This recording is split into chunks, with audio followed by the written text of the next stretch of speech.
Müdrik Fora və Kratos həll oldu. 5 nəfərik. Qonağımız da gəlmək üzrədir. 5 nəfər çox azdır. 4 adamıq. Böyüyə bioloji olaraq adam deyil. Ağzının danışığını bil ha. Düz yerdə boyağa nə pozarsan, div sən də alasan, div. Yəni bizim sadəcə insanlarla kifayətlənməyimiz səncə normaldır? Kim deyir insanla kifayətlənirik? Böyük ağa, sazın pulunu da görüm. Cik-cik, qonağımız bu idi. Cikciklə bağlanmayan haqq hesabımız var. Sazı almaq istəyirəm. 100 qızıl, Çox düdü, nə elə bil? 50, 300 qızıl. 300. Buradan bura mənə son. No, söyüş olmaz. Yaxşı, yaxşı. Amma nisiyə yazmalısan. Kredit şöbəsi deyir ki, ilkin ödəniş olmalıdır. Yoxdur.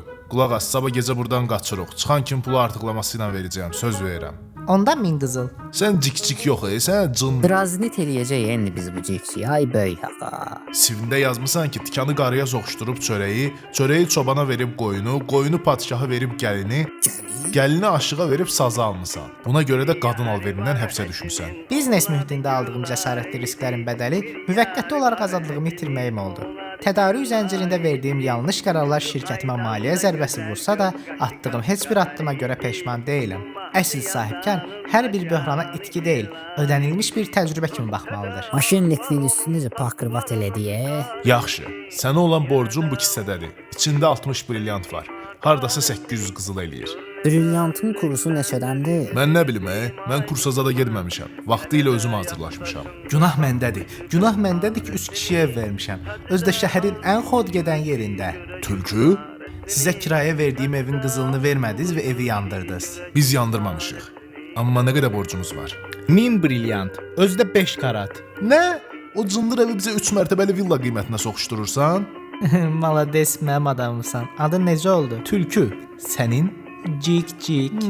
Çox füsunkar bir adınız var. Значит, tak tülkü.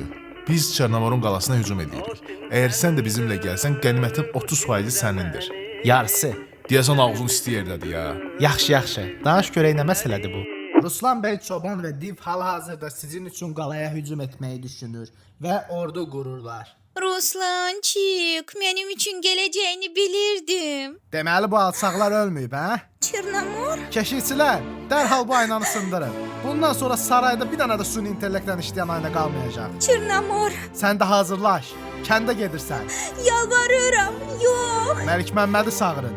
O mənə yalan deməyin nə olduğunu indi başa düşəcək.